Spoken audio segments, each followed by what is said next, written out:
ભાવનગર જિલ્લાના સિહોર તાલુકાના ઉંડવી ગામે વાડીમાં આગ લાગવાનો બનાવ બનવા પામ્યો હતો, જેને પગલે ફાયર વિભાગને જાણ થતાં ઘટના સ્થળે દોડી ગયું હતું। ભાવનગર જિલ્લાના સિહોર તાલુકાના ઉંડવી ગામે અશોકભાઈ ચાવડાની વાડીમાં આગ લાગવાનો બનાવ બન્યો હતો।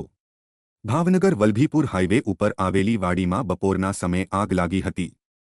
આગ લાગવાનું કારણ સામે આવ્યું નથી, પરંતુ ફાયર વિભાગ સ્થળ ઉપર પહોંચીને આગ બુઝાવી હતી। જો કે આગમાં કડબનો જથ્થો બળીને ખાખ થયો હતો।